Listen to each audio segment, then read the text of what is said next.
Halo adik-adik, welcome to Study with Hanifa. Assalamualaikum warahmatullahi wabarakatuh. Hari ini kita akan belajar tentang macam-macam majas, fase C. Yuk kita mengenal majas. Majas itu adalah gaya bahasa yang membuat kalimat kita makin keren. Adik-adik, pernah tidak kalian mendengar kalimat yang unik dan membuat kita membayangkan sesuatu? Nah, itu namanya majas. Majas adalah gaya bahasa yang membuat kalimat kita menjadi lebih indah, seru, dan tidak biasa. Ada 3 majas yang akan kita pelajari hari ini, yaitu majas personifikasi, majas hiperbola, dan majas metafora. Yang pertama, majas personifikasi. Majas personifikasi ini berasal dari kata persona yang artinya manusia. Majas ini adalah gaya bahasa yang membuat benda mati atau hewan seolah-olah bisa bertingkah laku seperti manusia. Ciri majas personifikasi adalah menggunakan kata kerja. Misalnya, melompat, menari, menangis, dan berlari untuk benda mati. Yang kedua, benda mati seakan-akan memiliki perasaan atau akal. Contoh majas personifikasi. Angin berbisik di telinga. Angin tidak bisa berbisik, tapi di sini angin dibuat seolah-olah mempunyai mulut dan bisa berbicara seperti manusia. Benda matinya adalah angin dan kata kerjanya adalah berbisik. Contoh berikutnya ada ombak bergulung-gulung mengejar perahu nelayan. Ombak adalah benda mati yang tidak bisa mengejar. Tetapi kata mengejar ini membuat ombak terlihat seperti manusia yang sedang berlari. Contoh selanjutnya ada pensilku menari di atas kertas. Pensil kan tidak bisa menari. Tapi kata menari membuat gerakan pensil terlihat luas dan indah seperti penari. Selanjutnya ada majas metafora. Majas metafora adalah majas yang membandingkan dua benda yang berbeda tanpa menggunakan kata seperti atau bagai. Ini mirip dengan kata perumpamaan, tetapi lebih ringkas.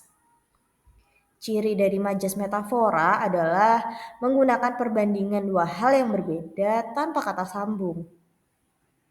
Yang kedua, membandingkan suatu sifat dengan hal lain yang memiliki sifat serupa. Contoh majas metafora, kamu adalah bintang kelas. Kata bintang kelas membandingkan kamu dengan bintang yang bersinar dan yang paling terang. Artinya, kamu adalah anak yang paling pintar di kelas. Selanjutnya, paman adalah tulang punggung keluarga. Tulang punggung adalah bagian penting di tubuh kita. Ini membandingkan paman dengan tulang punggung, yang artinya paman adalah orang yang paling bertanggung jawab dan menopang kehidupan keluarga. Selanjutnya, perpustakaan adalah gudang ilmu. Gudang adalah tempat menyimpan banyak barang. Ini membandingkan perpustakaan dengan gudang. Artinya perpustakaan adalah tempat untuk menyimpan banyak ilmu pengetahuan. Selanjutnya ada majas hiperbola. Majas hiperbola adalah majas yang digunakan untuk melebih-lebihkan sesuatu. Ciri-ciri majas hiperbola yaitu yang pertama, kalimatnya tidak masuk akal jika diartikan secara harfiah. Yang kedua, mengandung kata yang menunjukkan sesuatu yang berlebihan.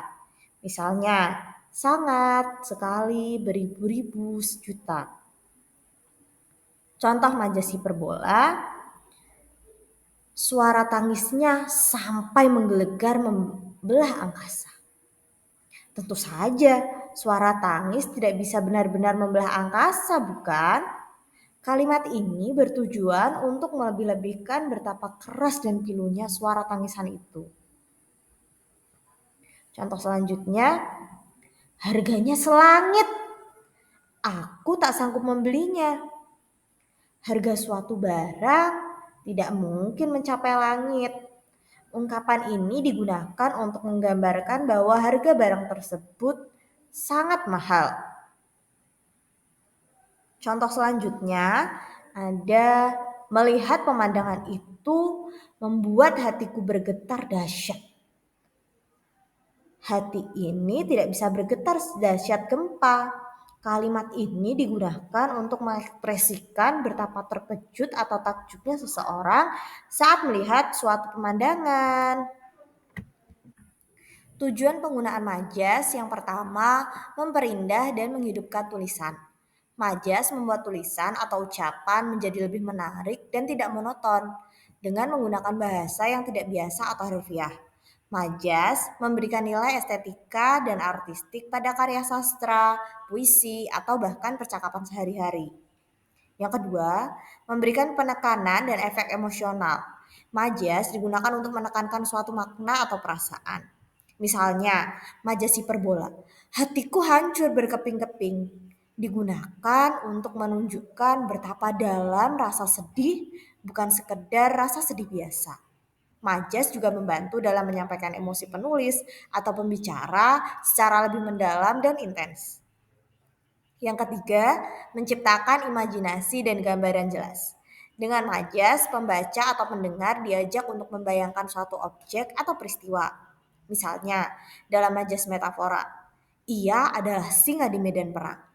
Tidak berarti orang-orang itu benar-benar singa, tetapi menciptakan gambaran kekuatan, keberanian, dan kegagahan.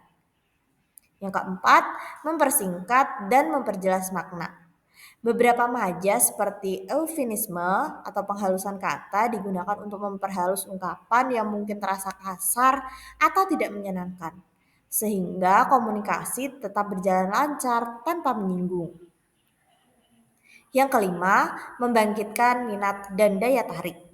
Dalam dunia pemasaran atau pidato, majas digunakan untuk menarik perhatian audiens dan membuat pesan lebih mudah diingat. Ungkapan yang unik atau puitis cenderung lebih melekat di ingatan daripada pernyataan datar. Terima kasih adik-adik sudah belajar bersama kakak hari ini. Wassalamualaikum warahmatullahi wabarakatuh.